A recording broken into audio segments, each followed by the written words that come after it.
Sometimes the past whispers its secrets right onto the very skin of those who lived long ago. And in this deep dive, we're traveling back about 8 centuries to a South American mummy with an incredible story etched on her some truly unique tattoos. It's amazing, isn't it, how these ancient markings, against all odds, have been preserved. It gives us this, well, direct link to vanished cultures. Soft tissues like skin, they so rarely survive the passage of time, Yeah, exactly. which makes these tattooed remains exceptionally valuable for understanding their practices. And thankfully, the arid coastal deserts of South America have given us a relatively rich source of these finds. Absolutely. So our focus today is on a mummy currently housed at the Museum of Anthropology and Ethnography of the University of Turin. The specifics of her arrival are a bit of a historical puzzle donated about a century ago, with just a general label, South American artifacts, and a donor's name. So the initial context is, well, limited. Yeah, that lack of precise origin is a common challenge with older museum collections, unfortunately. However, we can still glean quite a lot from certain clues. Her flexed seated burial position, often called a fardo, that strongly suggests origins in the Andean region, possibly even the Paracas culture of coastal Peru, where this burial style was typical. Right. And thanks to radiocarbon dating of textile fragments found with her, we know she lived approximately 800 years ago, between 1215 and 1382 CE. So the mission of our deep dive today, drawing primarily from a detailed study in the Journal of Cultural Heritage, is to really investigate these rare tattoos. We're going to look at their appearance, their location on her body, what they might have signified, and perhaps most surprisingly, the unusual composition of the ink itself. Exactly. The study we're focusing on took a fantastic multidisciplinary approach. It combined advanced imaging techniques with detailed chemical analysis. One of the first hurdles was simply being able to see the tattoos clearly because Whoa. the mummy's skin had darkened over time, reducing the contrast and making them really faint. Okay, let's unpack this. How did they actually manage to bring these faint markings into view? Well, they used several non-destructive imaging techniques. This included standard photography using diffuse light, of course, but more importantly, they used different types of infrared light, specifically 950 millimeter white-black infrared reflectography and 500 950 millimeter infrared false color analysis. Okay, so like specialized cameras seeing different light spectrums. Pretty much. Think of it like that. These infrared techniques can sort of penetrate the surface of the darkened skin and reveal pigments that our eyes just can't see.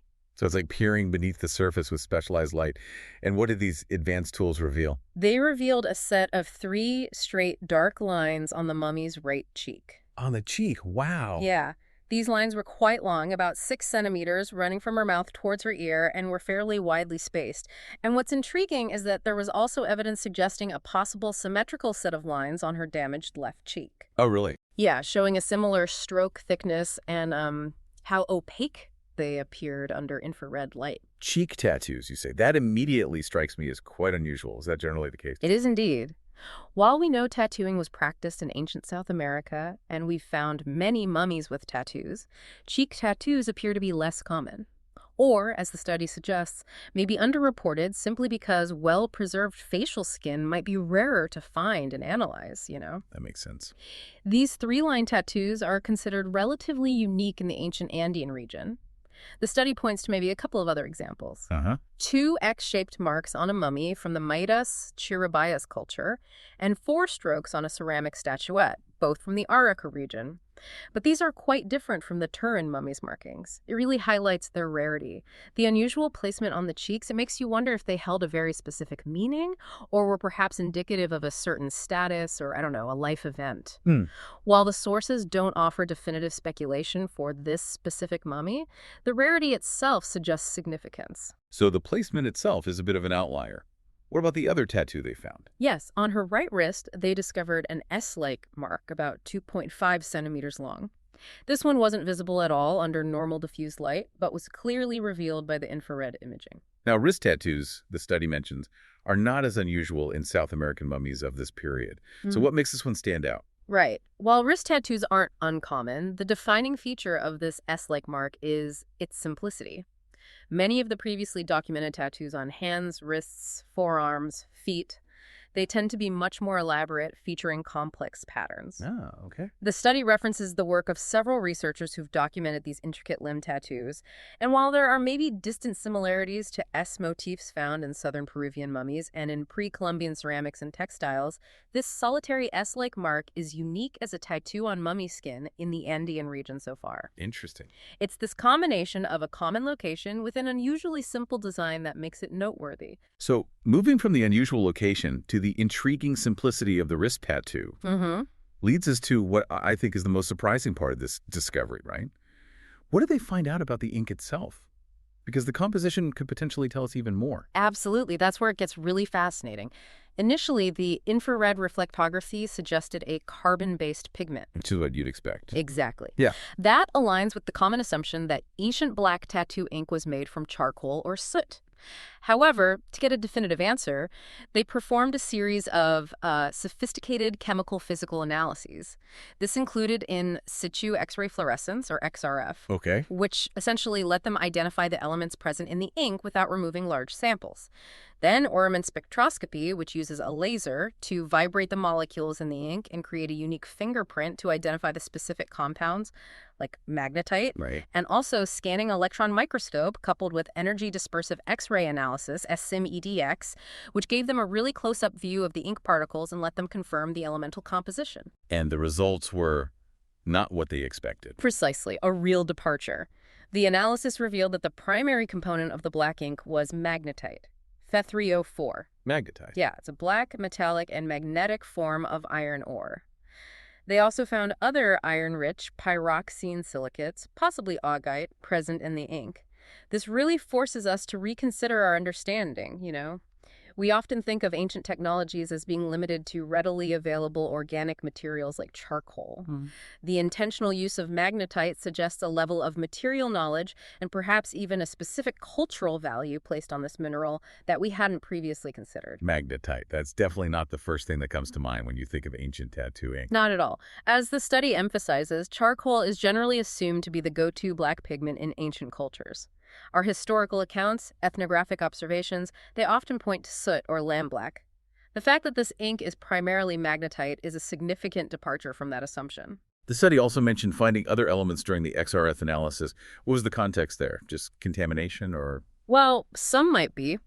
Beyond the iron, they detected manganese-based inorganic compounds, titanium impurities that seemed to correlate with the iron, and also zinc, which might be from modern conservation efforts, potentially. Okay. They also found bromine and sulfur, likely residues from insecticides or fumigants used on the mummy over the years. And of course, the typical elements you'd expect to find in skin itself were also present. And how did the other techniques, the Araman and SEM-EDX, further solidify this finding of magnetite? Did they confirm it? Yes, they were crucial. The Ehrman spectroscopy helped to further identify the iron compounds. It detected both magnetite and hematite.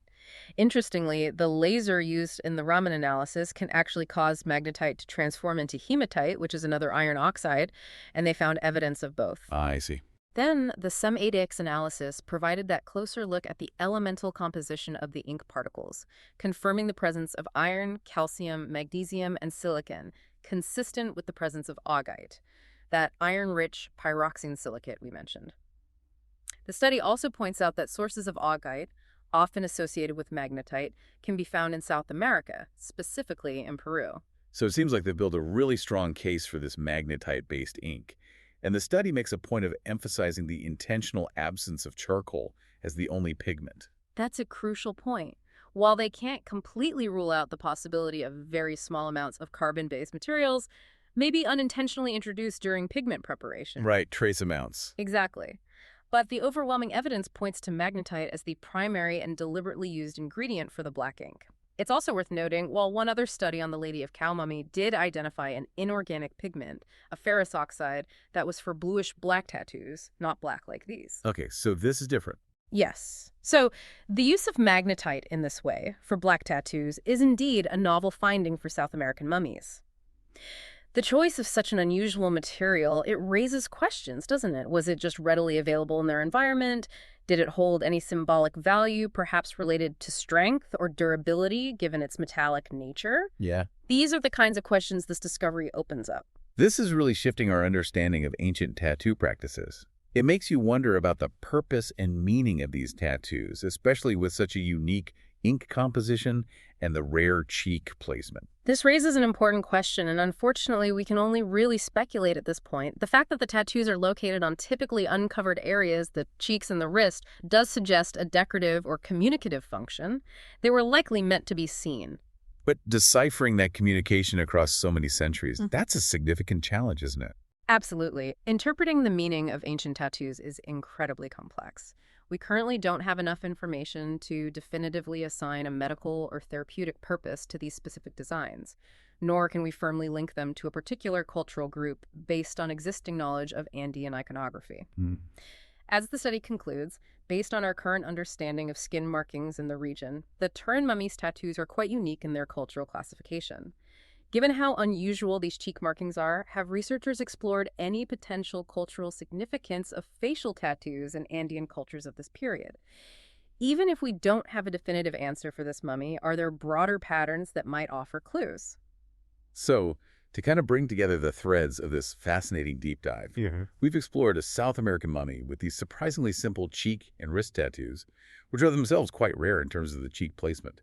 But the truly remarkable finding is the ink primarily composed of magnetite, a discovery that really challenges our long-held assumptions about the materials used by our ancestors to create permanent body art. Yeah, what's so significant here is how this study emphasizes the crucial role that museum collections play in our ongoing quest to understand the past. These specimens, even those lacking detailed contextual information from their discovery, can become incredibly rich sources of knowledge when we apply modern scientific techniques. That's a great point. It really highlights just how much more we can still learn and potentially reinterpret about ancient cultures.